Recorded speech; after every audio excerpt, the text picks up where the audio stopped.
कुल या इबादी अल्लज़ीना असरफू अला अनफुसिहिम, ऐ नबी आप फरमा दीजिए, कह दीजिए, ऐ मेरे वो बंदो जिन्होंने गुनाह कर करके अपनी जानों पर जुल्म किया है। गौर कीजिएगा, अल्लाह ताला चाहता तो ये भी कह सकता था, ऐ नबी मेरे गुनहगार बंदों से कह दीजिए, ऐ नबी शराबियों से कह दीजिए, ऐ नबी जानियों से कह दीजिए, ऐ नबी शिर्क करने वालों से कह दीजिए, मगर अल्लाह का अंदाज देखो। अल्लाह कह रहा है कुल या इबादी अल्लज़ीना असरफू, ऐ नबी आप कह दीजिए, ऐ मेरे बंदो। इंसान तो अल्लाह से डर भी नहीं रहा है।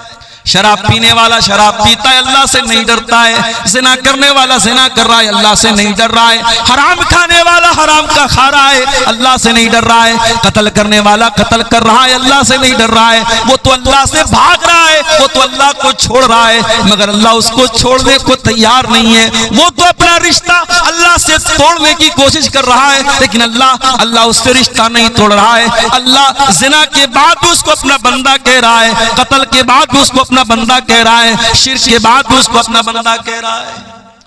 कुल या इबादी अल्लज़ीना असरफू, ऐ मेरे बंदो, ऐ मेरे बंदो, तुमने पाप कर करके, तुमने गुनाह कर करके अपनी जानों पर बहुत जुल्म कर लिया, बहुत अत्याचार कर लिया, अपने आप को बहुत सता लिया। ऐ मेरे गुनहगार बंदो, आ जाओ, तुम्हारा परवरदिगार तुमको अपने दामन में बुला रहा है, अपनी रहमत में बुला रहा है। ला तक़नतू मिर रहमतिल्लाह, ऐ गुनाह करके अपनी जानों पर जुल्म करने वाले मेरे बंदो, तुम अल्लाह की रहमत से कभी मायूस मत होना। जानते हो अल्लाह की रहमत कितनी बड़ी है? चलिए मैं दो हदीसें आपको पढ़ के सुनाता हूं, अल्लाह की रहमत कितनी बड़ी है। अल्लाह के नबी फरमाते हैं इन्ना लिल्लाहि मियत रहमा, अल्लाह ताला के पास 100 रहमतें हैं, 99 रहमतें उसने अपने पास रखी है, एक रहमत उसने दुनिया में उतारी है।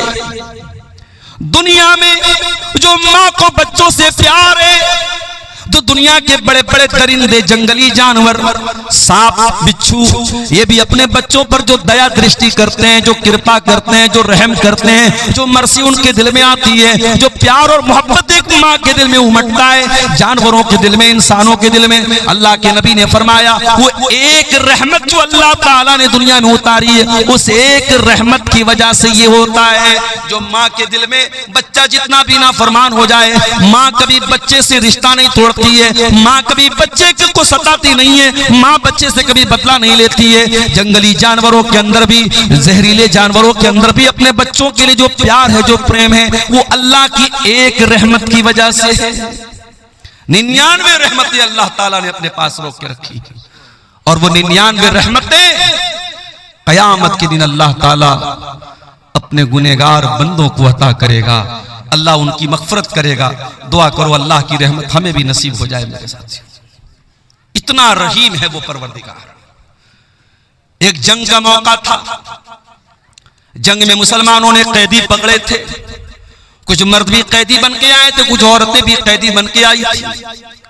उन्हीं कैदियों में एक औरत थी जो अपने बच्चे से बिछड़ गई थी, दूध पीता बच्चा उसका कहीं बिछड़ गया था। नबी अकरम का गुजर हुआ, आपने देखा औरत अपने बच्चे के लिए बहुत बेचैन है। माँ को बच्चे से जो प्यार होता है सारी दुनिया जानती है, माँ की ममता की मिसाल दी जाती है। और जब बच्चा दूध पीने के पीरियड में हो तो न माँ को बच्चे के बिना करार मिलता है, न बच्चे को माँ के बिना करार मिलता है।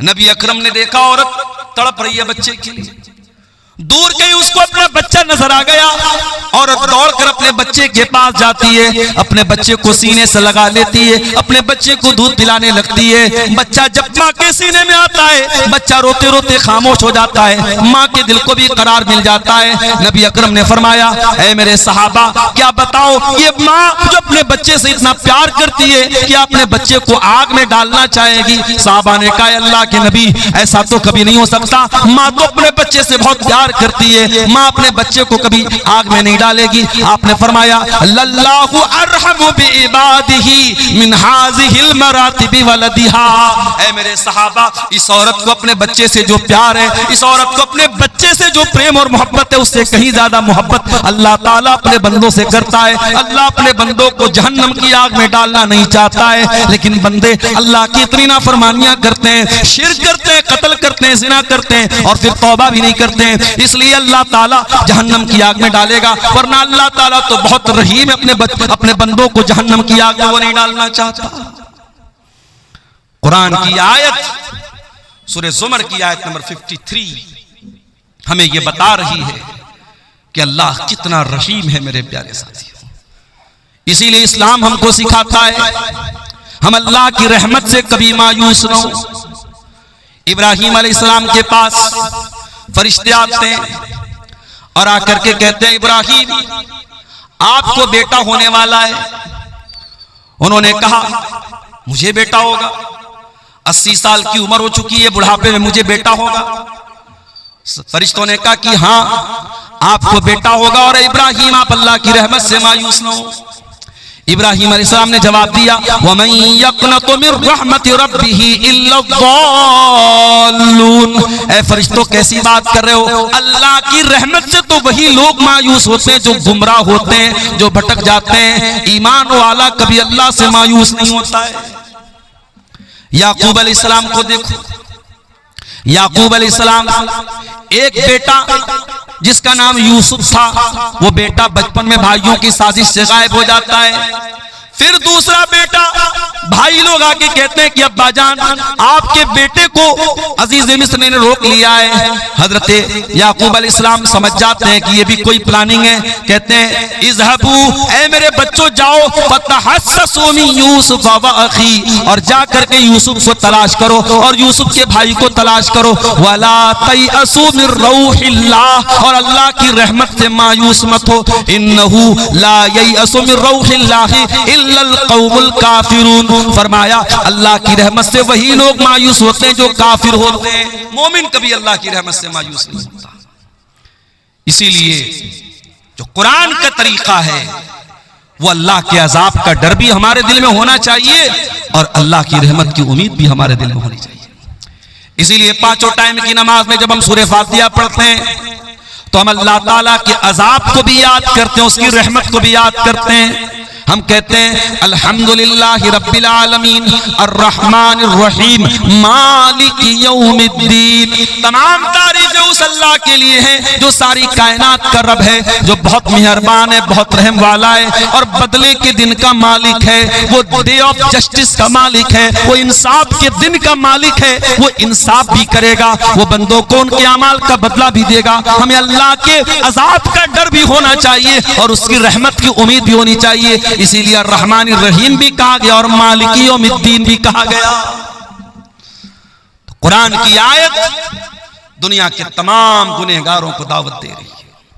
ऐ शराब पीने वालों, ऐ ज़िना करने वालों, ऐ कत्ल करने वालों, ऐ गलत कामों में अपने हाथों को मुलव्विस करने वालों, ला तक़नतू मिन रहमतिल्लाह, तुम अल्लाह की रहमत से मायूस मत होना।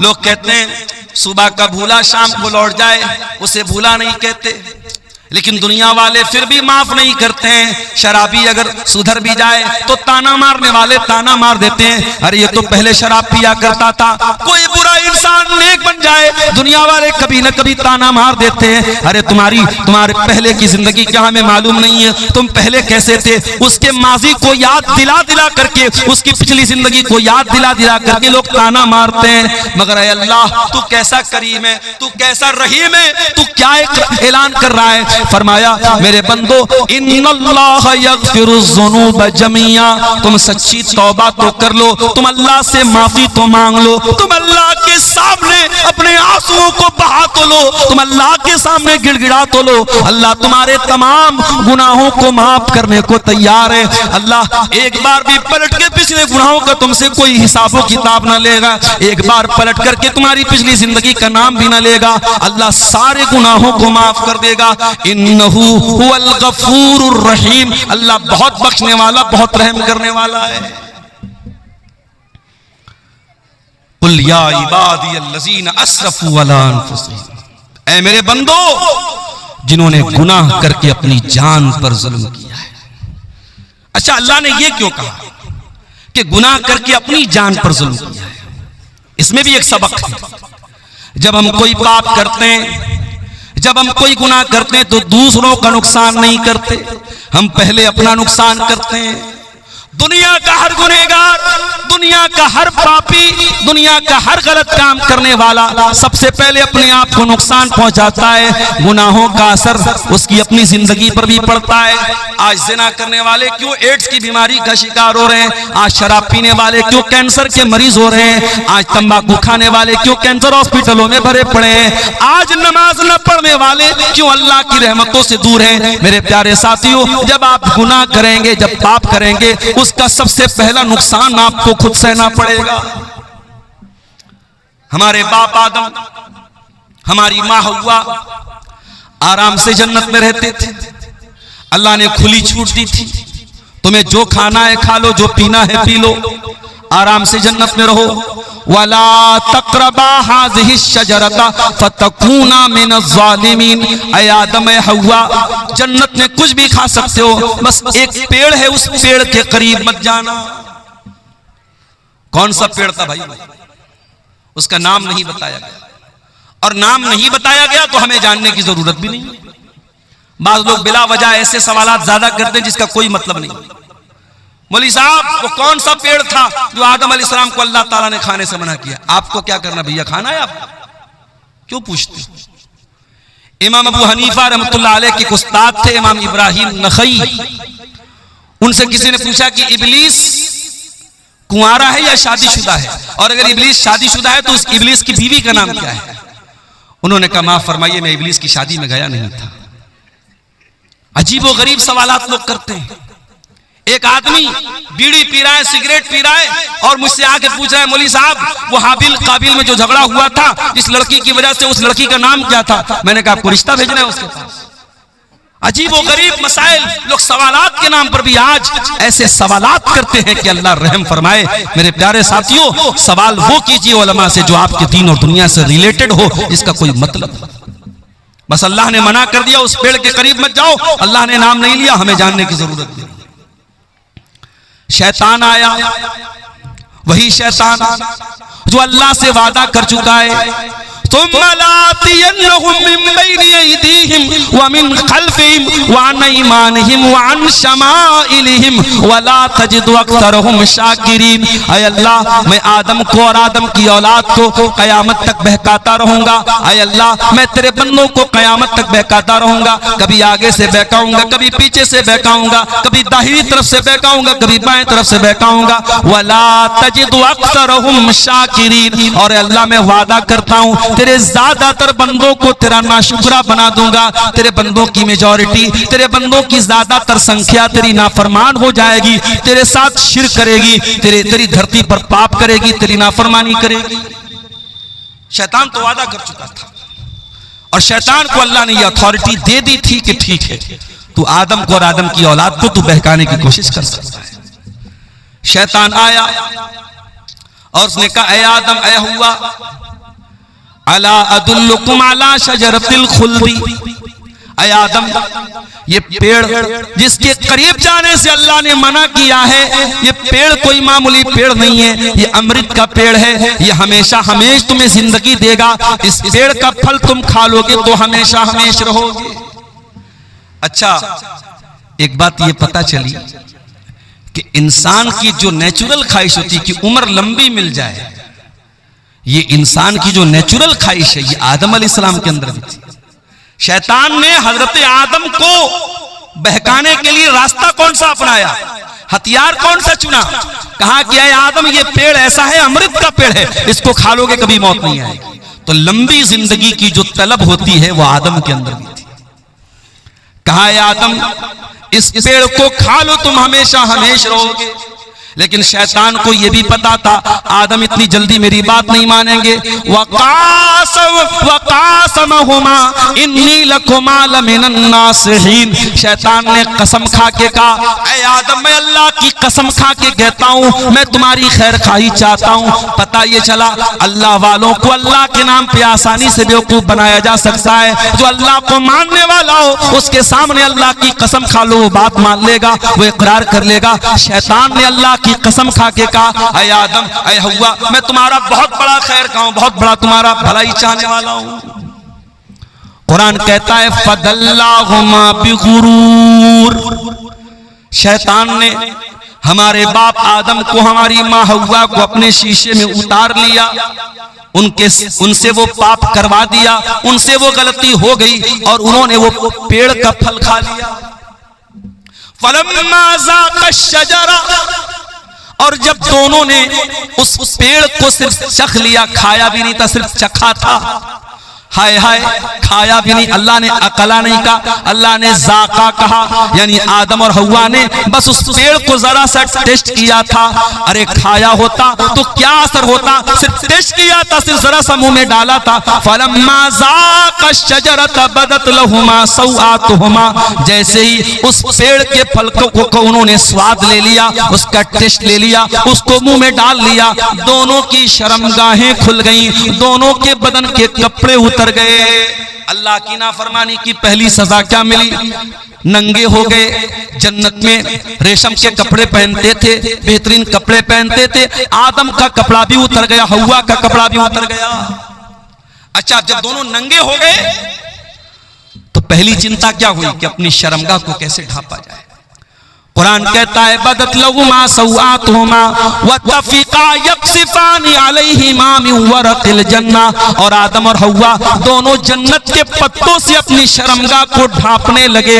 उन्हें नंगा रहना पसंद नहीं था, उन्हें शर्मगाह का खुला रहना पसंद नहीं था। आज कितने बदतमीज लोग हैं, कितने बेगैरत लोग हैं, नंगे रहने को और शर्मगाह को दिखाने को वो बहुत बड़ी तरक्की समझते हैं। आज कितनी लड़कियां हैं, कितनी औरतें जो अपने जिस्म की नुमाइश करके इंस्टाग्राम पर पैसे कमा रही हैं। कितने बेगैरत शौहर हैं जो अपनी बीवी के जिस्म की नुमाइश करके पैसे कमा रहे हैं। वो लोगों, ये नंगा रहना, ये नंगापन, ये न्यूडिटी, ये वल्गैरिटी, ये उरियानियत, ये बेहुदापन, ये आदम का तरीका नहीं है, ये हव्वा का तरीका नहीं है। आदम का तरीका तो अपने आप को कवर करना है, अपने आप को छुपाना है।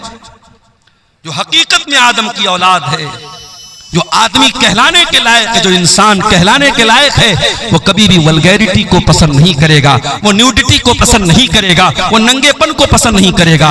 नंगापन ये इंसानियत के खिलाफ है, ये ह्यूमैनिटी के खिलाफ है, ये आदम और हव्वा के तरीके के खिलाफ है। दोनों जल्दी से अपनी शर्मगाह को कवर करने लगे, ढांपने लगे। दोनों को एहसास हुआ हमने बहुत बड़ी गलती कर दी, हमने अल्लाह की नाफरमानी कर दी, हमारे बदन का कपड़ा भी उतर चुका है। दोनों ने अल्लाह की बारगाह में हाथ उठाया और क्या दुआ की, जरा दुआ के अल्फाज पे गौर करो। फरमाया रब्बना ज़लमना अनफुसना व इल्लम तगफिर लना व तरहमना लनकूनन्न मिनल खासिरीन।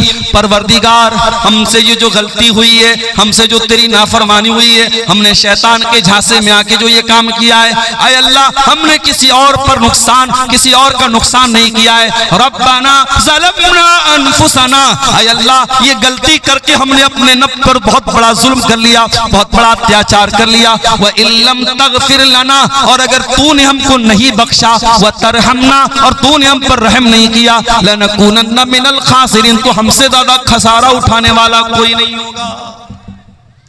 पता ये चला कि जब हम और आप गुनाह करते हैं तो अपने नफ्स पर जुल्म करते हैं, अपने आप पर अत्याचार करते हैं।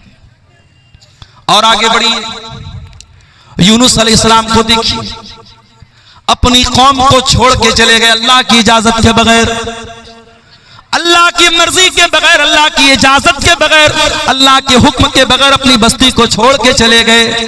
अल्लाह ने कहा पहुंचा दिया, फल्तकमहुल हूत, मछली के पेट में पहुंचा दिया। कितनी बड़ी मछली रही होगी, और उस मछली के पेट में यूनुस अलैहिस्सलाम बिल्कुल सही सलामत है। यह भी अल्लाह की बहुत बड़ी कुदरत है। मछली के पेट में यूनुस अलैहिस्सलाम पहुंच गए।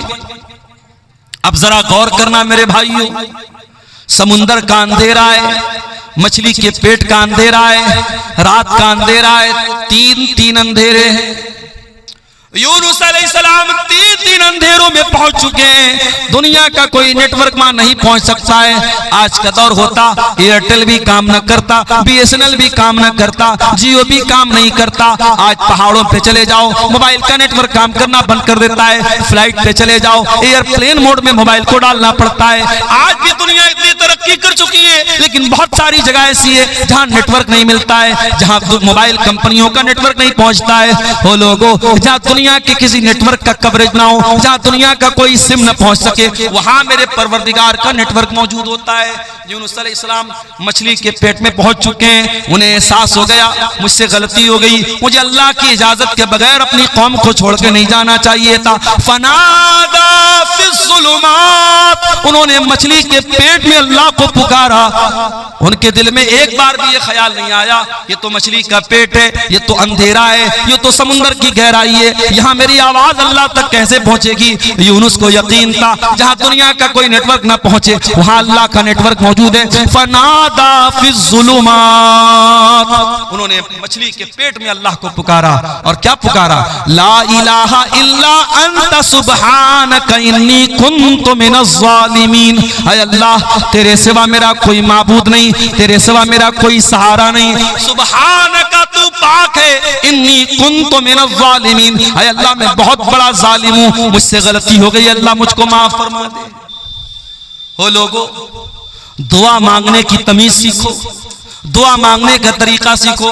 आगे रमजान आ रहा है, रमजान दुआओं का महीना है। जब रोजा रख के तुम अल्लाह से दुआ करोगे, अल्लाह जरूर तुम्हारी दुआ को सुनेगा। इसलिए कि अल्लाह कुरान में जहां रमजान का जिक्र करता है, जहां रोजे का जिक्र करता है, वहीं अल्लाह ये भी कहता है वइज़ा सालका इबादी अन्नी फइन्नी करीब। ऐ मेरे नबी, जब मेरे बंदे आपसे मेरे बारे में सवाल करें तो जवाब दे दीजिए मैं करीब हूँ। उजीबु दावतद दाई, मैं दुआ करने वालों की दुआओं को सुनता हूँ। शर्त ये फलयस्तजीबू ली वलयुमिनू बी, बंदे मेरी बात तो माने, बंदे मेरे ऊपर ईमान तो ले आए। अगर आप अल्लाह की बात मानेंगे, अल्लाह पर ईमान लाएंगे, अल्लाह आपकी हर दुआ सुनने को तैयार है।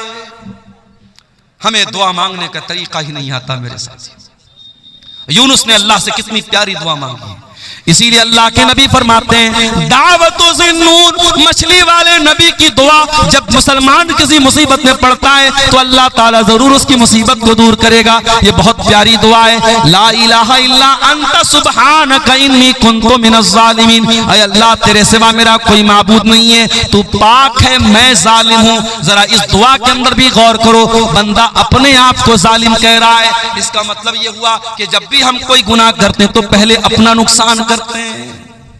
और ये बात याद रखो मेरे साथ, आपके गुनाहों की सजा आपके बच्चे भी भुगत रहे हैं, हमारे गुनाहों की सजा हमारा परिवार भी भुगतता है। हम कोई पाप करते हैं उसका असर हमारे बच्चों पर भी पड़ता है, हमारी बीवी पर भी पड़ता है, हमारे परिवार पर भी पड़ता है, हमारी पूरी जिंदगी पर पड़ता है। इसीलिए अल्लाह कुरान में कहता है वमन आरज़ा अन ज़िक्री फ़इन्न लहू मईशतन ज़नका, जो मेरे जिक्र से मुंह मोड़ेगा, जो मेरी नाफरमानी करेगा, जो मेरी शरीयत को छोड़ देगा, हम उसकी जिंदगी को परेशानी वाली जिंदगी बना देंगे। व नहशुरुहु यौमल क़ियामति आमा, और क़यामत के दिन उसको अंधा बना करके उठाएंगे। गुनाहों का असर हमारी लाइफ पर भी पड़ता है मेरे प्यारे साथियों, हमारी तंदुरुस्ती पर भी पड़ता है। इसीलिए अल्लाह कह रहा है कुल या इबादियल्लज़ीना असरफू, ऐ नबी आप कह दीजिए ऐ मेरे वो बंदो जिन्होंने पाप कर करके, गुनाह कर करके अपनी जानों पर जुल्म किया है। एक इंसान था, बहुत गुनहगार था। अल्लाह के नबी फरमाते लम यामल खैरन क़त, उसने कभी कोई नेकी का काम नहीं किया था। मरने का टाइम आया, सारे बच्चों को बुलाया, ऐ मेरे बच्चों मैं बहुत बड़ा गुनहगार हूं, मैंने दुनिया में कभी कोई नेकी का काम नहीं किया है। इज़ा मित्तु फ़अहरिकूनी, जब मेरी मौत हो जाए तो एक काम करना, मुझे जला देना, मेरी पूरी बॉडी को जला देना, और जब मेरी पूरी बॉडी राख बन जाए, मेरा पूरा जिस्म जब राख बन जाए, मेरी राख के दो हिस्से कर देना, आधी राख को समंदर में फेंक देना, आधी राख को खुशकी में कहीं उड़ा देना। अगर अल्लाह ताला मुझे अजाब देने पर कादिर है तो वो तब भी मुझे अजाब दे देगा। मेरे बेटो, ये तरीका तुम अपना लेना, शायद मैं अल्लाह के अजाब से बच जाऊं। मैं बहुत बड़ा गुनहगार हूं, अगर अल्लाह मेरी पकड़ करेगा मैं अल्लाह के अजाब से बच नहीं पाऊंगा। इसलिए तुम मुझे जला करके मेरी राख को आधा समंदर में डाल देना, आधा खुशकी में डाल देना, शायद मैं अल्लाह के अजाब से बच जाऊं। अल्लाह के नबी फरमाते हैं उसके बेटों ने ऐसा ही किया। उसके मरने के बाद उसको जला दिया, उसकी राख को आधा हिस्सा समंदर में डाल दिया, आधा हिस्सा खुशकी में डाल दिया। अल्लाह ताला कुल्ले शैइन कदीर है। अल्लाह ने उसकी राख के सारे जर्रात को इकट्ठा करके उसे दोबारा जिंदा किया आलम बरज़ख में। और अल्लाह ने पूछा कि ऐ मेरे बंदे, तुझे किस चीज ने इस अमल पर उभारा? तूने अपने बेटों को ऐसी वसीयत क्यों की? तूने अपने बेटों से ये क्यों कहा कि मुझे जला देना? उसने कहा खशियतु का, ऐ अल्लाह तेरे डर की वजह से मैंने ऐसा काम किया है, तेरा खौफ मेरे ऊपर तारी था। ऐ अल्लाह मैं बहुत गुनहगार था, मुझे डर लग रहा था तू अगर मुझे पकड़ लेगा तो मैं बच नहीं पाऊंगा, तेरे डर की वजह से मैंने ऐसा किया है। अल्लाह ने फरमाया ऐ मेरे बंदे जा, अगर तूने मेरे डर से ऐसा किया है जा, मैं तेरे डर की कदर करता हूं। और अल्लाह ने उस बंदे को जिसने जिंदगी में कभी कोई नेकी का काम ना किया था, अल्लाह के डर की वजह से उसने ऐसी वसीयत की थी, अल्लाह ने उस बंदे को जहन्नम से बचा करके जन्नत में दाखिल कर दिया। इतना करीम है हमारा परवरदिगार मेरे प्यारे साथियों। इसलिए इंसान कभी गुनाह करते करते ये ना सोचे कि अब मैं तौबा भी करूंगा तो पता नहीं मेरी तौबा कबूल होगी कि नहीं होगी। जहां आपके गुनाहों की सरहदें खत्म हो जाती हैं, वहां से अल्लाह की रहमतों की सरहद शुरू होती है मेरे साथियों।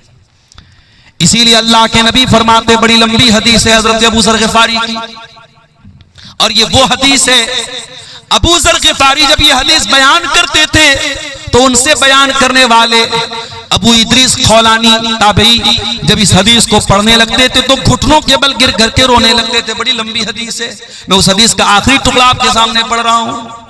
अल्लाह के नबी फरमाते कि अल्लाह ताला कहता है, ऐ मेरे बंदो, तुम में से जितने लोग पहले पैदा हुए, जितने बाद में आए, जितने इंसान हैं, जितने जिन्नात हैं, अगर सब मेरे पास आकर के मुझसे अपना अपना सवाल करें, अपनी अपनी मुराद मांगे और सबको मैं उनकी मुराद दे दूं, मा नक़स मिन मुल्की शैया, मेरी हुकूमत के खजाने में, मेरी सल्तनत में कोई कमी आने वाली नहीं है। इल्ला कमा यनकुसुल मिख्यत मिनल बहर, जैसे समंदर में सुई को डाला जाए तो सुई समुंदर से जितना पानी लेके निकलेगी, जरा सा भी पानी सुई लेकर के नहीं निकल सकती। सुई को समुद्र में डाला जाए कितना पानी निकलेगा? अल्लाह ने फरमाया अगर सारे बंदों को मैं उनकी मुंह मांगी मुराद दे दूं, मेरे खजाने में उतनी भी कमी आने वाली नहीं है। उसके बाद अल्लाह के नबी कहते हैं, अल्लाह ताला कहता है, ऐ मेरे बंदो, अगर सारी दुनिया के लोग सबसे ज्यादा मुत्तकी बन जाएं, परहेजगार बन जाएं, मा ज़ादा फी मुल्की शैया, मेरी सल्तनत में कोई बढ़ोतरी होने वाली नहीं है। सारी दुनिया के इंसान और जिन्नात कानू अला अफजर क़ल्बि रजुल, सब मेरे नाफरमान बन जाएं, सब गुनहगार बन जाएं, मा नक़स मिन मुल्की शैया, मेरी सल्तनत में कोई कमी आने वाली नहीं है। हम अगर गुनाह करते हैं मेरे साथी, हम अगर पाप करते हैं तो हम अपना नुकसान करते हैं, अल्लाह का कोई नुकसान नहीं करते हैं। अल्लाह की शान में, उसकी हुकूमत में कोई कमी आने वाली नहीं है मेरे प्यारे साथी। इसीलिए हमें और आप को चाहिए कि हम अल्लाह की तरफ रुजू करें, हम अल्लाह से सच्ची तौबा करें। और सूरह ज़ुमर की आयत हमें उसी तौबा की तरफ बुला रही है मेरे साथी। कुल या इबादियल्लज़ीना असरफू अला अनफुसिहिम ला तक़नतू मिन रहमतिल्लाह, ऐ नबी आप कह दीजिए, ऐ मेरे बंदो, जिन्होंने गुनाह कर कर के अपनी जानों पर जुल्म किया है, ला तक़नतू मिन रहमतिल्लाह, तुम अल्लाह की रहमत से कभी मायूस मत होना। 14 फरवरी की तारीख अभी गुजरी है, पूरी दुनिया में इसको वैलेंटाइंस डे के नाम से मनाया जाता है। बहुत सारे लोगों ने उस दिन गलत काम भी किए, ज़िनाकारी का एक बाजार गर्म हुआ, वक्ती तौर पर गुनाह की लज्जत तो मिल गई, लेकिन याद रखो मेरे प्यारे साथियों, गुनाह वक्ती तौर पर तो लज्जत दे देता है, लेकिन परमानेंटली इंसान के लिए बहुत नुकसानदेह साबित होता है। ये जिना करने वाले, ये हराम काम करने वाले, ये नाजायज ताल्लुकात बनाने वाले, ये वक्ती तौर पर तो जरूर थोड़ी लज्जत पा लेते हैं, मगर परमानेंट तौर पर, दायमी तौर पर वो अल्लाह की तरफ से बहुत बड़ी बेबरकती के शिकार हो जाते हैं। उनकी जिंदगी से बरकत खत्म हो जाती है, वो अल्लाह की रहमत से दुत्कार दिए जाते हैं। कुरान की आयत उन जिना करने वालों को भी दावत दे रही है, ला तक़नतू मिर रहमतिल्लाह। अगर तुमने वाकई में जिना कर लिया है, तुमने शराब पी ली है, तुमने गलत काम कर लिए हैं, तुमने कोई गुनाह का काम कर लिया है, ला तक़नतू मिर रहमतिल्लाह, आओ तुम्हारा परवरदिगार तुमको तौबा की दावत देता है, आ जाओ अल्लाह से सच्ची तौबा कर लो, अल्लाह तुमको कबूल करने को तैयार है। आज तो हालात ये हैं, अदालत में अपराधी पकड़ा जाता है, झूठा गवाह ला करके अपराधी अपने आप को बचा लेता है। पैसे वाला होता है, जज से भी समझौता कर लेता है, वकीलों से, अच्छे वकीलों को हायर करके अपने आप को बचा लेता है। अल्लाह की अदालत में तो ऐसा होने वाला नहीं है मेरे साथी। अल्लाह की अदालत में ना झूठा गवाह आएगा, न कोई गलत सबूत आप लेकर आ पाएंगे। अल्लाह की अदालत में तो अल्लाह ज़बान पर मुहर लगा देगा। फरमाया अल यौमा नख्तिमु अला अफ़वाहिहिम व तुकल्लिमुना अयदीहिम व तशहदु अर्जुलुहुम बिमा कानू यक्सिबून। क़यामत के दिन हम तुम्हारे मुंह पर मुहर लगा देंगे, तुम्हारा हाथ गवाही देगा, तुम्हारे पैर गवाही देंगे। तुमने हाथों से क्या क्या करतूत किए थे, हाथ बोलेगा, तुमने पैरों से क्या क्या करतूत किए थे, पैर बोलेगा। हत्ता इज़ा मा जाऊहा शहीदा अलैहिम समूहुम व अबसारुहुम व जुलूदुहुम बिमा कानू यामलून। क़यामत के दिन जब तुम अल्लाह की बारगाह में आओगे, तुम्हारा कान भी तुम्हारे खिलाफ गवाही देगा। ओ कानों में एयरपॉड लगा करके दिन रात गाना सुनने वालों, ओ म्यूजिक में रातें बसर करने वालों, ओ बाइक चलाते हुए गाना सुनने वालों, ओ कार चलाते हुए गाना सुनने वालों, तुमने कानों से क्या क्या सुना है, ये कान कल क़यामत के दिन गवाही देंगे। हत्ता इज़ा मा जाऊहा शहीदा अलैहिम समूहुम व अबसारुहुम। और फेसबुक की रील्स और इंस्टाग्राम के वीडियोस पर अपना टाइम बर्बाद करने वाले मेरे नौजवानों, अपनी आंखों से गंदी चीजें देखने वाले मेरे नौजवान साथियों, ये आंखें भी क़यामत के दिन बोलेंगी, ये आंखें भी गवाही देंगी। और एक बात मैं बोलना चाहूंगा मेरे साथियों, क्योंकि रमजान अब सिर्फ 2 दिन की दूरी पर हमसे, हो सके तो 1 महीना के लिए ये रील्स की दुनिया से अपने आप को बाहर निकाल दो। ये रील्स कोई मामूली चीज नहीं है, ये रील्स गंदी फिल्मों से बड़ा किरदार अदा कर रही है, हमारे बच्चों को बर्बाद कर रही है, हमारी लड़कियों को बर्बाद कर रही है।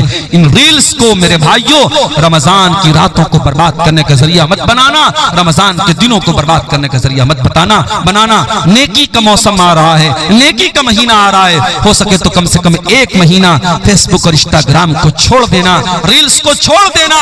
और अगर नहीं छोड़ते हो तो याद रखो, ये आंखें भी क़यामत के दिन गवाही देगी और ये चमड़ी भी गवाही देगी। वक़ालू लिजुलूदिहिम लिमा शहिदतुम अलैना। और इंसान बोलेगा अपनी चमड़ी से कि तू कैसे गवाही दे रही है, तू कैसे बोल रही है। क़ालू अंतक़नल्लाहुल्लज़ी अंतक़ कुल्ल शै। इंसान की चमड़ी कहेगी कि अल्लाह ने हमको बोलना सिखाया है, इसलिए आज हम बोल रहे हैं। तो दुनिया में हमारे झूठे गवाह हमें बचा लेंगे, मगर अल्लाह की अदालत में कोई झूठा गवाह नहीं होगा। वहां कान गवाही देगा, वहां आंखें गवाही देंगी, वहां हाथ गवाही देंगे, वहां पैर गवाही देंगे। इसलिए मेरे प्यारे साथियों, इससे पहले कि अल्लाह की अदालत में हमारा केस जाए, हम दुनिया में अल्लाह से सच्ची तौबा कर लें, हम अल्लाह के सामने माफी मांग लें। नबी अकरम के पास एक सहाबी आए, उनका नाम था माइस बिन मालिक अस्लमी। उन्होंने अल्लाह के नबी के पास आके कहा, अय अल्लाह के नबी, इन्नी असब्तु ज़िना, मैंने ज़िना कर लिया है, मैं शादीशुदा इंसान हूं, मुझसे ज़िना हो गया है।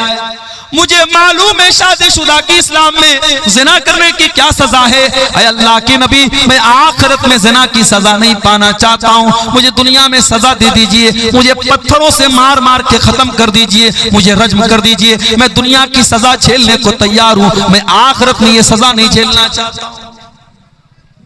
नबी अकरम ने अपने सहाबा से कहा, जरा पता लगाओ इन्होंने शराब तो नहीं पी है। सहाबा ने मुंह सूंघा, ऐ अल्लाह के नबी शराब के नशे में नहीं है। फिर आपने पता लगाओ इनका दिमाग तो नहीं खराब हो गया है, इनको पागलपन का दौरा तो नहीं आ रहा है। सहाबा ने तहकीक करके बताया, ऐ अल्लाह के नबी दिमाग भी बिल्कुल ठीक ठाक है। आपने फरमाया अच्छा जाओ बाद में आना। नबी ने एक मौका और दे दिया। कुछ दिनों के बाद माइस बिन मालिक अस्लमी फिर आते हैं, ऐ अल्लाह के नबी मुझे जिना की सजा दे दीजिए, मैंने बहुत बड़ा पाप कर लिया है। आपने फरमाया जमीन में गड्ढा खोदो। गड्ढा खोदा गया, माइस का आधा धड़ गड्ढे में डाला गया, आधा धड़ बाहर रखा गया और पत्थरों से मार मार के माइस बिन मालिक अस्लमी को कत्ल किया गया। उनको जिना की सजा दी गई, उनको रज्म किया गया, उनको मार दिया गया। जब माइस को यह सजा दी गई, आपने उनके मरने के बाद कहा इनको दफनाया जाए, मैं इनका जनाजा पढ़ाऊंगा। हजरत उमर फारूक ने कहा अल्लाह के नबी कैसी बात कर रहे हैं, एक ज़ानी का जनाजा आप पढ़ाएंगे, एक ज़िना करने वाले के जनाजे की नमाज आप पढ़ाएंगे। आपने फरमाया लक़द ताब तौबतन लौ ताबहा सबऊन मिन अहलिल मदीनति लवसियतहुम। ऐ उमर तुम्हें क्या मालूम ये इसने कितनी सच्ची तौबा की है। ऐ उमर ये चाहता तो अपने आप को बचा सकता था, कौन जानता था इसने ज़िना किया है। इसने आकर के मेरे पास सच्ची तौबा की है, इसने आकर के अपने गुनाह का इकरार किया है। ऐ उमर इसने इतनी सच्ची तौबा की है, अगर मदीना के 70 गुनहगार भी ऐसी तौबा कर लेते तो अल्लाह 70 गुनहगारों को माफ कर देता। नबी ने जनाजे की नमाज पढ़ाई और इस वाक़े के कुछ ही दिनों के बाद अल्लाह के रसूल के पास एक औरत आती है। उस औरत का नाम तो नहीं मालूम, लेकिन वो कबीले गामिद की औरत थी, गामिदिया, उसको हदीसों में गामिदिया का नाम आया है। गामिदिया औरत आती है और वो आकर के कहती है अल्लाह के नबी मुझे पाक कर दीजिए, मैंने भी ज़िना किया है। और बाज़ उलमा ने लिखा कि माइस बिन मालिक अस्लमी ने इसी के साथ ज़िना किया था, वल्लाहु आलम, इसका कोई प्रूफ नहीं है। उसने आकर के कहा अल्लाह के नबी मुझे ज़िना की सजा दे दीजिए। आपने उसको टालने की कोशिश की। उसने कहा अल्लाह के नबी आप मुझे टालना चाहते हैं जैसे आप माइस बिन मालिक को टालना चाहते थे। ऐ अल्लाह के रसूल इन्नी लहुबला, मैं हमल से हूँ, मैं पेट से हूँ, मेरे पेट में बच्चा भी है, वलदुज़ ज़िना भी है। ऐ अल्लाह के नबी मैं वाकई नहीं, ये पाप मैंने किया है, मुझको आप ज़िना की सजा दे दीजिए।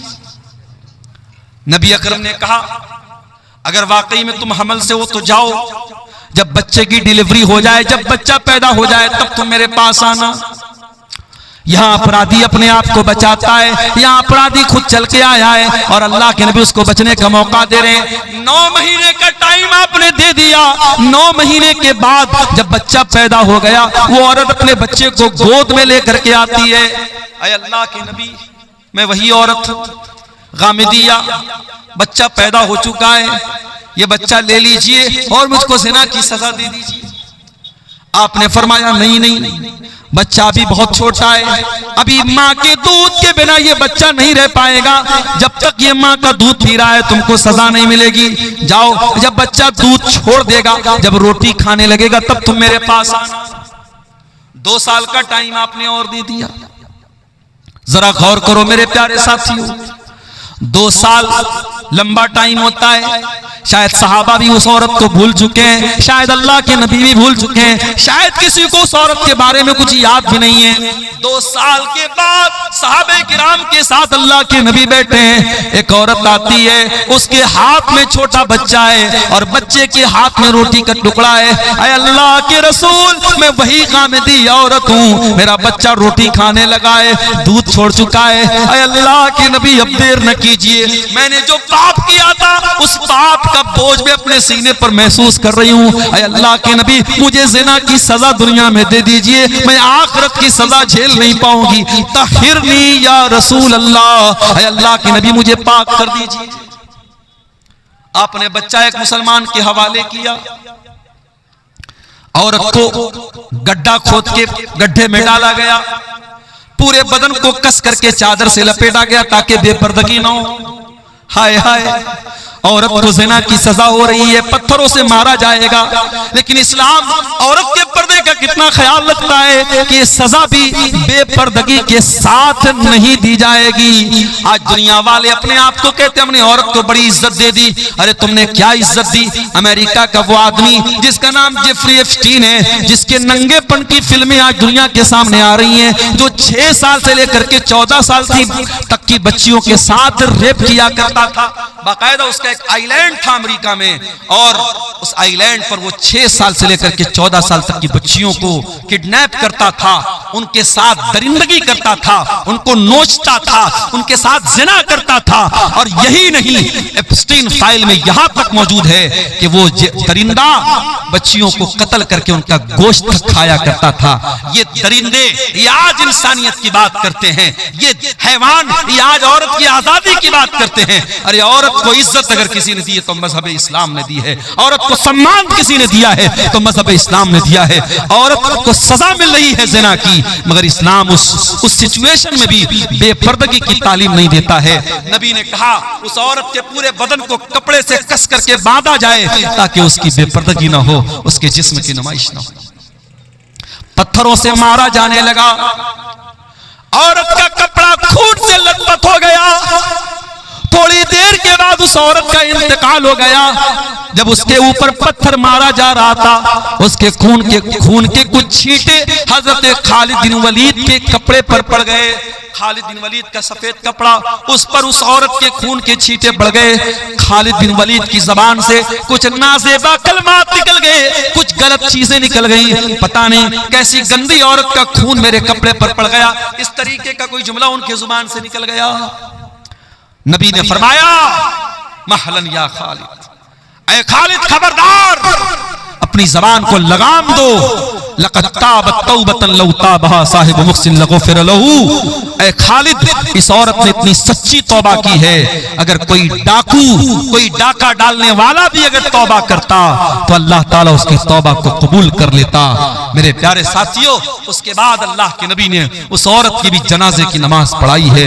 इसको तौबा कहते हैं। मेरे प्यारे साथियों, जब गुनहगार अपने गुनाहों के एहसास के बोझ के तले दब जाए और अल्लाह से अपनी गुनाहों की माफी मांगे, इसको तौबा कहते हैं। तौबा कोई खिलवाड़ नहीं है मेरे प्यारे साथियों, तौबा कोई मजाक नहीं है। जब तक इंसान को अपने गुनाहों का एहसास न हो, जब तक अपने गुनाहों की जिंदगी पर शर्मिंदगी न हो, नदामत न हो, जब तक उसकी आंखों से नदामत के आंसू न बहते हों, तब तक तौबा का कोई मतलब नहीं। और ये भी याद रखो मेरे प्यारे साथियों, अगर इंसान ने कोई ऐसा गुनाह किया है जिसका ताल्लुक हुकूकुल इबाद से है, किसी की जमीन हत्या ली, किसी का माल हड़प लिया, किसी के साथ चीटिंग कर ली, बेईमानी कर ली, फ्रॉड कर लिया, किसी की जमीन पर नाजायज कब्जा कर लिया, किसी के मकान पर तजावुज कर लिया, तो ये वो गुनाह है जो सिर्फ तौबा करने से माफ नहीं होगा, जो सिर्फ अल्लाह के सामने रोने से माफ नहीं होगा।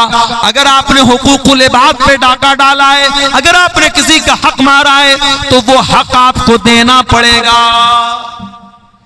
दुनिया में पैसे के बदले आप पैसा देते हैं। ये नेपाल बॉर्डर का इलाका है, मैंने देखा चंदे में नेपाल का भी कुछ पैसा नजर आ रहा है। बॉर्डर के इलाकों में नेपाल का पैसा भी चल रहा है, इंडिया का पैसा उस पार चल रहा है, उधर का पैसा इस पार चल रहा है बॉर्डर के इलाके में। लेकिन आप इंडिया का पैसा सऊदी अरब में लेके जाएं, नहीं चलेगा, वहां रियाल चलेगा। दुबई आप लेके चले जाए, वहां आपका इंडिया का पैसा नहीं चलेगा, वहां दिरहम चलेगा। कुवैत में आप चले जाएं, वहां दीनार चलेगा। अमेरिका में चले जाएं, वहां डॉलर चलेगा। ब्रिटेन में आप चले जाएं, वहां पाउंड चलेगा। आप दुनिया के मुख्तलिफ मुल्कों में चले जाएं, वहां उनकी करेंसी चलती है। मेरे प्यारे साथियों, आखिरत में जब मरने के बाद हम अल्लाह के यहाँ जाएंगे तो वहां दुनिया का माल और दुनिया की दौलत और दुनिया की करेंसी नहीं चलेगी, वहां करेंसी चेंज हो जाएगी। अगर दुनिया में हमने किसी का माल हड़पा है, किसी की जमीन हड़पी है, किसी बहन बेटी के साथ हमने उस ज्यादती की है और उसका हक मारा है, तो कयामत के दिन हमें अपनी नेकियों से हाथ धोना पड़ेगा। कोई हमारी नमाज लेके चला जाएगा, कोई रोजा लेके चला जाएगा, कोई तरावी लेके चला जाएगा, कोई हज लेके चला जाएगा, कोई उम्रा लेके चला जाएगा, और उसके बाद भी अगर हकदार खड़े होंगे, अल्लाह के नबी फरमाते हैं सुम्मा उखिज़ मिन सय्यिआतिहिम, फिर उनके गुनाहों को लेकर के हमारे नामे आमाल में डाला जाएगा। और इंसान जो दुनिया से नेकी का पहाड़ लेके गया था, अगर हुकूकुल इबाद का मामला गड़बड़ है तो हालत ये हो जाएगी कि गुनाहों से लथपथ होकर के जहन्नम में फेंक दिया जाएगा। इसलिए मेरे प्यारे साथियों, अगर सच्ची तौबा करना चाहते हो हुकूकुल इबाद से, तो दुनिया में हक दे दो, हक दे दो। और अगर किसी को ज़बान से तकलीफ पहुंचाई है तो जाकर के माफी मांग लो, उसके बगैर अल्लाह ताला क्या माफी मिलने वाली नहीं है। मेरे प्यारे साथियों, अल्लाह के प्यारे नबी फरमाते हैं लतुअद्दुन्नल हुकूक इला अहलिहा यौमल क़ियामह, तुम्हें क़यामत के दिन हकदारों को उनका हक देना पड़ेगा। हत्ता युक़ादल शातिल जलहाई मिनश्शातिल करना, यहाँ तक कि अगर बगैर सींग वाली बकरी को सींग वाली बकरी ने मारा है, अगर सींग वाली बकरी ने बगैर सींग वाली बकरी को मारा है तो उसका भी क़िसास लिया जाएगा, उसका भी बदला लिया जाएगा। क़यामत के दिन उसका भी क़िसास लिया जाएगा मेरे साथियों। इसलिए मेरे प्यारे साथियों, अल्लाह से सच्ची तौबा करो। और सूरह ज़ुमर की आयत नंबर 53 हमें उसी की दावत दे रही है। कुल या इबादियल्लज़ीना अस्रफू, ऐ मेरे वो बंदो जिन्होंने गुनाह कर करके अपनी जानों पर जुल्म किया है, ला तक़नतू मिन रहमतिल्लाह, तुम अल्लाह की रहमत से मायूस न होना। सूरह फुरकान का आखिरी रुकू अल्लाह अपने मुत्तकी और नेक बंदों की सिफात बयान कर रहा है, उनकी पहचान बता रहा है। वल्लज़ीना ला यदऊना मअल्लाहि इलाहन आखर, रहमान के बंदे, अल्लाह के बंदे, अल्लाह के मुत्तकी बंदे वो हैं जो अल्लाह के साथ किसी और को नहीं पुकारते, शिर्क नहीं करते। वल्लज़ीना ला यदऊना मअल्लाहि इलाहन आखर, अल्लाह के मुत्तकी बंदे अल्लाह के साथ किसी और को नहीं पुकारते। वला यक़्तुलून नफ्सल्लती हर्रमल्लाहु इल्ला बिल हक़्क़ि, और वो किसी निर्दोष की हत्या नहीं करते, किसी बेकसूर को कत्ल नहीं करते। वला यज़्नून, और वो जिना भी नहीं करते। ये तीन बड़े बड़े पाप हैं इस्लाम की नजर में। द टॉप 3 क्राइम्स इस्लाम की नजर में, तीन बड़े बड़े पाप कौन हैं? शिर्क करना, हत्या करना और जिना करना। इसीलिए अल्लाह के प्यारे नबी से जब पूछा गया कि सबसे बड़ा गुनाह कौन सा है, अय्यु ज़म्बि आज़मु इंदल्लाह, अल्लाह के नजदीक सबसे बड़ा गुनाह क्या है, तो आपने क्या फरमाया? अन तजअल लिल्लाहि निद्दन व हुवा खलक़क, सबसे बड़ा गुनाह यह है कि तुम अल्लाह के बराबर किसी को ठहराओ जबकि अल्लाह ने तुमको पैदा किया। फिर पूछा गया अल्लाह के नबी उसके बाद सबसे बड़ा गुनाह क्या है? आपने फरमाया अन तक़्तुल वलदक खशियता यताम माक, अपनी औलाद को कत्ल कर दो, अपनी औलाद को मार डालो, अपनी औलाद की हत्या कर दो इस डर से कि वो तुम्हारे साथ खाएगी।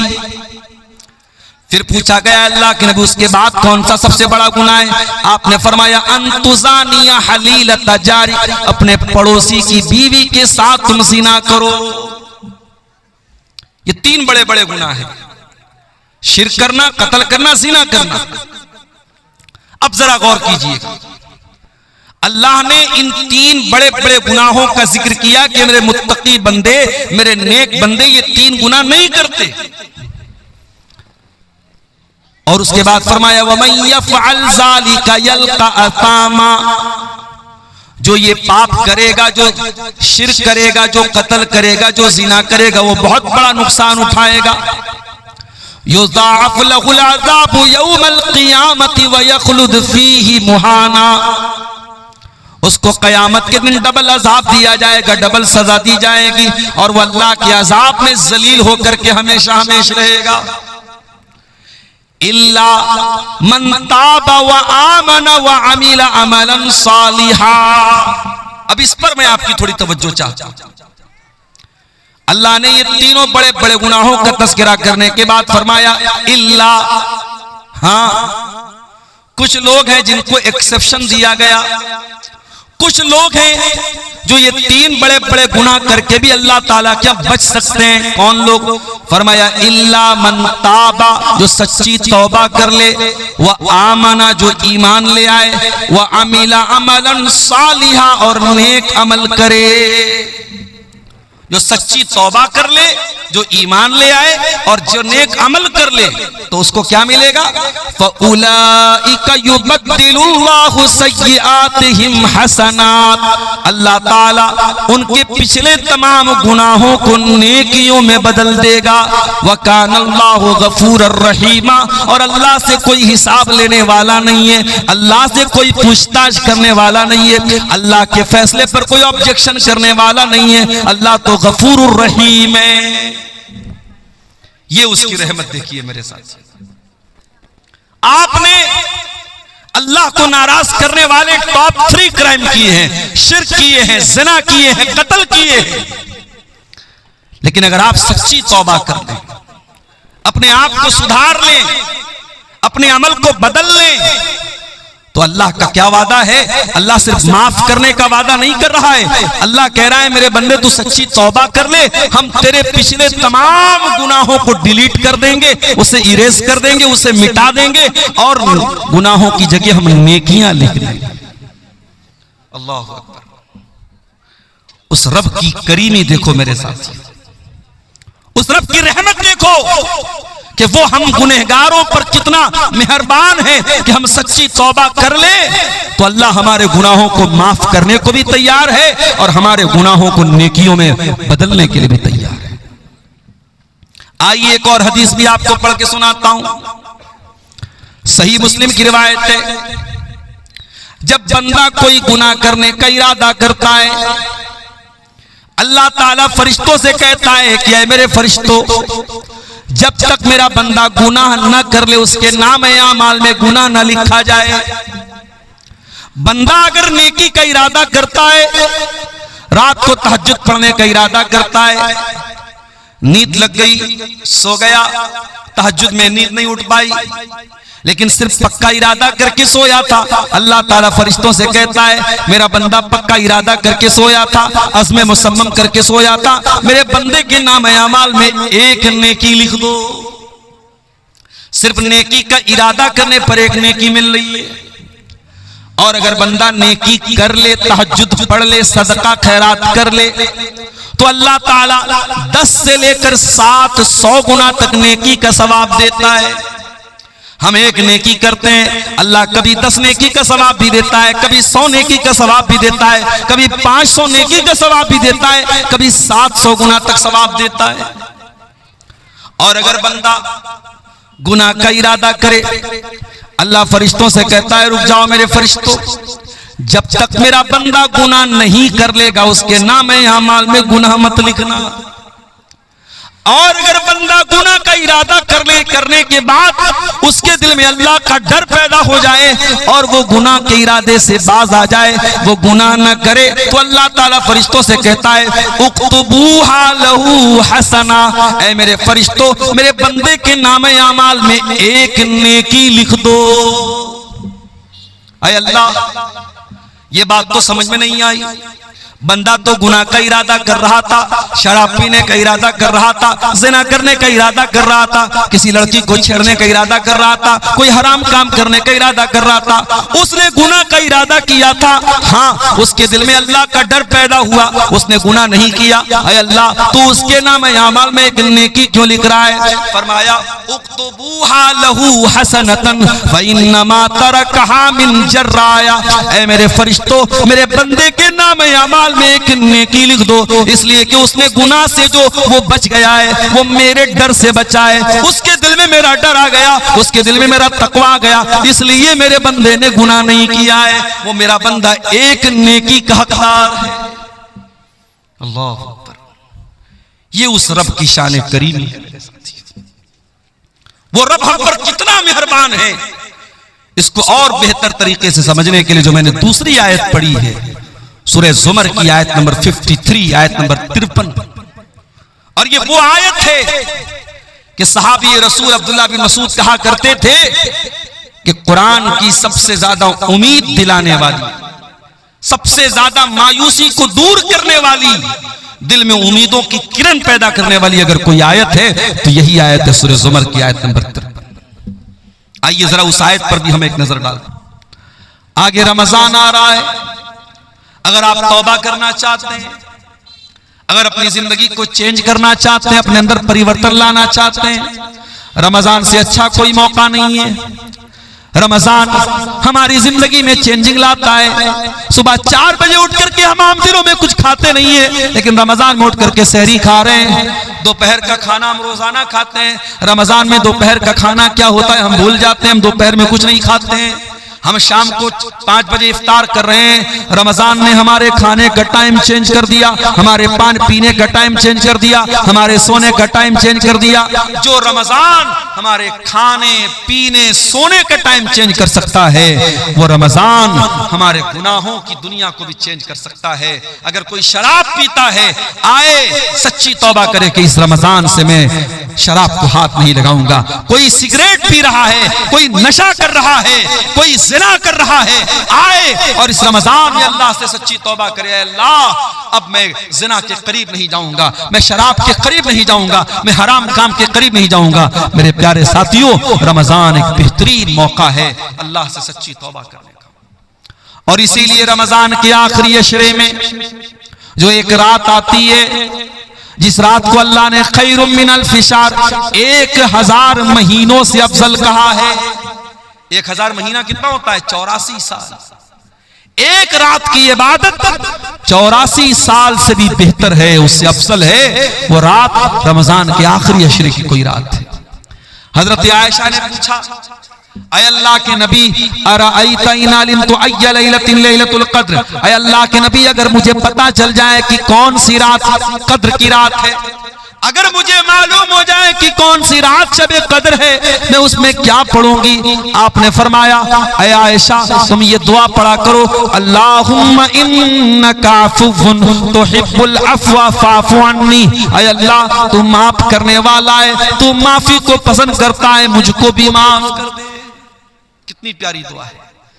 रमजान के आखिरी अशरे में ताक रातों में है, हम अल्लाह से ये दुआ कर रहे हैं। हम अल्लाह से कारोबार नहीं मांग रहे हैं, जायदाद नहीं मांग रहे हैं, खेत खलिहान नहीं मांग रहे हैं, बच्चों की तंदुरुस्ती नहीं मांग रहे हैं, बीवी की सेहत नहीं मांग रहे हैं। हम क्या मांग रहे हैं? अल्लाहुम्मा इन्नका अफ़्वुन तुहिब्बुल अफ़्वा, अय अल्लाह तू माफ करने वाला है और तू माफी को पसंद करता है। अय अल्लाह तू कुरान में बार बार कहता है, व इन ताफू व तस्फहू, अय मेरे बंदो तुम माफ कर दो ज्यादा बेहतर है। तुम बदला ले सकते हो, तुम इंतकाम ले सकते हो, मगर माफ कर दो तो ज्यादा बेहतर है। अय अल्लाह तू कुरान में बार बार ये ऐलान करता है, मेरे बंदो माफ कर दिया करो, मेरे बंदो दरगुजर कर दिया करो।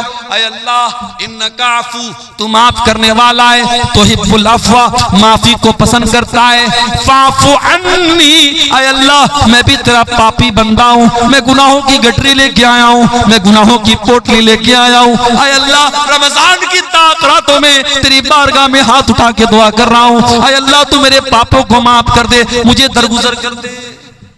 ये दुआ भी मेरे प्यारे साथियों हमें सिखा रही है कि रमजान का बहुत अहम काम क्या है, हम तौबा करें। और बड़े बदनसीब हैं वो लोग जो रमजान में 14 घंटे भूखे रहते हैं, प्यासे रहते हैं, बीवी के पास नहीं जाते हैं, हलाल चीजों को अल्लाह के हुक्म पर छोड़ देते हैं, लेकिन हराम छोड़ने को तैयार नहीं है। अगर आप 14 घंटे हलाल छोड़ सकते हैं अल्लाह के हुक्म पर, तो हराम क्यों नहीं छोड़ सकते? यही तो ट्रेनिंग दे रहा है रमजान, यही तो ट्रेनिंग दे रहा है रोजा, कि अगर आप फजर से लेकर के मगरिब तक खाना हलाल है, पानी हलाल है, बीवी हलाल है, अगर आप हलाल चीजों को छोड़ सकते हैं तो ऐ शराब पीने वाले तू शराब क्यों नहीं छोड़ सकता? ऐ ज़िना करने वाले तू ज़िना क्यों नहीं छोड़ सकता? ऐ हराम रिलेशनशिप में अपनी जिंदगी बर्बाद करने वाले, अपने बीवी को धोखा देने वाले शौहर, अपने शौहर को धोखा देने वाली बीवी, तू क्यों नहीं हराम रिश्ते से तू तौबा कर सकती है? अगर तू अल्लाह के हुक्म पर हलाल को छोड़ सकती है तो हराम को क्यों नहीं छोड़ सकती है? कभी आपने गौर किया है मेरे साथ? हम जब रमजान में रोजा रखते हैं, गर्मी का मौसम होता है, अभी तो फरवरी में रमजान शुरू हो रहा है, हमने तो अप्रैल और मई में भी रमजान देखा है। सख्त गर्मी में भी हमने रमजान का रोजा रखा है। जब गर्मी में रोजा आता है हम क्या करते हैं, सुबह फजर के टाइम हमने सहरी की है, जोहर का टाइम आया हम मस्जिद में आए, वजू बनाने के लिए हमने पानी मुंह में डाला, कुल्ली के लिए पानी मुंह में डाला, हमने हलक बिल्कुल सूख के कांटा बना है, पानी मुंह में गया है, पानी के 2-4 कतरे अगर हलक के नीचे डाल ले कौन देखने वाला है? कोई कैमरा तो नहीं लगा है यहाँ पे, हमारे बगल वाले को भी नहीं मालूम होगा कि हम कुल्ली करने के लिए मुंह में पानी डाल रहे, पानी अंदर जा रहा है, उसको भी नहीं पता चलेगा। लेकिन गौर कीजिए वो कौन सी ताकत है मेरे साथियों, पानी मुंह में जा रहा है मगर बाहर आ रहा है, हलक के नीचे आप उतरने नहीं देते हैं। इसी का नाम तकवा है और रमजान यही तकवा हमें सिखाता है। या अय्युहल्लज़ीना आमनू कुतिबा अलैकुमुस्सियामु कमा कुतिबा अलल्लज़ीना मिन क़ब्लिकुम लअल्लकुम तत्तक़ून। ऐ ईमान वालो, ये रमजान तुम्हें तकवा सिखाने के लिए दिया गया है, ये रोजा तुम्हें तकवा सिखा रहा है, ये तकवा की ट्रेनिंग दे रहा है मेरे साथियों। असर का टाइम हो गया, भूख और प्यास के मारे आपका बुरा हाल है, आप अपने कमरे में आते हैं, कमरे में फ्रिज रखा हुआ है, फ्रिज में केला भी है, अनार भी है, अमरूद भी है, सेब भी है, शहद भी रखा हुआ है, तरह तरह की चीजें रखी हुई है। आप अगर कमरा बंद करके 2-4 केले खा ले कौन पूछने वाला है, 2-4 सेब खा ले कौन पूछने वाला है, 2-4 चीजें खा ले कौन पूछने वाला है, ठंडा ठंडा पानी पी ले कौन पूछने वाला है। लेकिन यही तकवा होता है मेरे प्यारे साथियों। हम उस गर्मी के मौसम में असर के टाइम भी मस्जिद घर में बैठे हैं, लेकिन हम खाने पीने की चीजों को मुंह में नहीं डालते हैं। मेरे अजीजों, मेरे भाइयों, मेरे बुजुर्गों, अगर रमजान हमें ये तकवा सिखाता है तो रमजान हमें तौबा भी सिखाता है। हम अल्लाह से सच्ची तौबा करें। जो नमाज नहीं पढ़ते हैं आए और तौबा करें और इरादा करें कि इस रमजान से 5 टाइम की नमाज की पाबंदी शुरू करेंगे। और ऐसी वैसी पाबंदी नहीं, नमाज से ऐसी पाबंदी नमाज की होनी चाहिए कि एक टाइम की भी नमाज छूटे तो ऐसा लगे कि हाँ जिंदगी में कुछ मिस हो गया, कुछ छूट गया, बगैर नमाज के सुकून न मिले, बगैर नमाज पढ़े नीयत ना आए। ऐसा ताल्लुक मेरे प्यारे साथियों नमाज से हमारा हो जाए। और कोशिश ये कीजिए कि रमजान में 5 टाइम की नमाज जमात से पढ़िए, बिला मजबूरी की आप जमात मत छोड़िए। और अजान की आवाज सुनते ही सारा काम बंद, सारी चीजों को पेंडिंग में डाल दीजिए, पहले मस्जिद में आइए और कोशिश कीजिए कि हर नमाज में आप वक्त के पहले मस्जिद में पहुंच जाएं, ताकि जब इमाम अल्लाहु अकबर कह करके नमाज शुरू करे, जब पहली तकबीर हो तो आप पहली तकबीर में शामिल हो जाएं। अल्लाह के प्यारे नबी फरमाते हैं लौ यअलमुन नास मा फिन निदाई वस्सफ़िल अव्वल, अगर लोगों को पता चल जाए कि इकामत में शामिल होने का क्या सवाब है और पहली सफ में शामिल होने का क्या सवाब है, तो लोगों को अगर पर्ची डाल के आना पड़े और कुरान अंदाजी करके आना पड़े तो पर्ची डाल करके आएंगे, मगर पहली सफ में जगह पाएंगे। मेरे प्यारे साथियों, रमजान में एक टाइम की नमाज भी न छूटती पाए, ये हम कोशिश करें। और हम ये भी कोशिश करें कि रमजान की रातें, दिन में तो हम भूखे प्यासे रहते हैं और रात में बैठ करके मोबाइल पर कोई फिल्में देख रहा है, कोई गाने सुन रहा है, कोई चैटिंग कर रहा है, वो हालात हमारे साथ नहीं होने चाहिए। रमजान की रातों को भी हम बचा करके रखें। और खास तौर से जब रमजान का आखिरी अशरा आ जाए, जिसमें ताक रातों में हमें शबे कद्र को तलाश करने का हुक्म है। आखिरी अशरे के बारे में हजरत आयशा कहती हैं, जब रमजान का आखिरी अशरा आता था, अल्लाह के नबी पूरी पूरी रात जागते थे, अपने घर वालों को जगाते थे और कमर कस लेते थे। हमारे यहाँ उल्टी बात है, आखिरी अशरा आता है, कोई मार्केटिंग कर रहा है, कोई बीवी का कपड़ा देखने के लिए मार्केट जा रहा है, औरतें मेकअप का सामान लेने के लिए बाजार जा रही हैं। अल्लाह के वास्ते आखिरी अशरे को शॉपिंग का अशरा मत बनाओ, उसे खरीदारी का अशरा न बनाओ। मेरे प्यारे साथियों, आखिरी अशरे में कोशिश करो कि हम ज्यादातर अपना टाइम इबादत में गुजारें। और इसीलिए एतिकाफ जैसी इबादत को आखिरी अशरे में सुन्नत करार दिया गया, ताकि आखिरी अशरे में हम अल्लाह को राजी करें। मेरे प्यारे साथियों, सूरह ज़ुमर की वो आयत हमें दावत दे रही है, या इबादियल्लज़ीना अस्रफू अला अनफुसिहिम, ऐ मेरे बंदो, अगर तुमने गुनाह कर करके अपनी जानों पर जुल्म किया है, आओ ला तक़नतू मिर रहमतिल्लाह, तुम अल्लाह की रहमत से मायूस मत हो। इन्नल्लाह यग़फ़िरुज़्ज़ुनूब जमीआ, अल्लाह तुम्हारे सारे पापों को, सारे गुनाहों को माफ कर देगा। इन्नहु हुवल गफूरुर रहीम, अल्लाह बहुत बख्शने वाला, रहम करने वाला है। मेरे अजीजों, ये चंद सवालात हमारे सामने आए हैं, जल्दी जल्दी इनका जवाब भी देख लेते हैं। रोजे की फजीलत पर कहा गया है कि कुछ बयान कर दीजिए। मेरे प्यारे साथियों, रोजे की इससे बढ़ के क्या फजीलत होगी कि जन्नत के 8 दरवाजे हैं और जन्नत के 8 दरवाजे में एक दरवाजा जिसका नाम बाबुर रैयान है, वो खास रोजेदार के लिए है। और ये भी याद रखिए, रोजा एक सीक्रेट इबादत है। हम जब रोजा रखते हैं, हम हकीकत में रोजा है कि नहीं, ये सिर्फ हम जानते हैं, हमारा अल्लाह जानता है। हम चाहे तो रोजा हम ना रखें और बिल्कुल होंठ हमारा सूखा रहे, चेहरा बिल्कुल उतरा रहे और लोगों को देख के लगे कि ये बहुत बड़ा रोजेदार है, तो रोजा मेरे और अल्लाह के बीच का मामला है।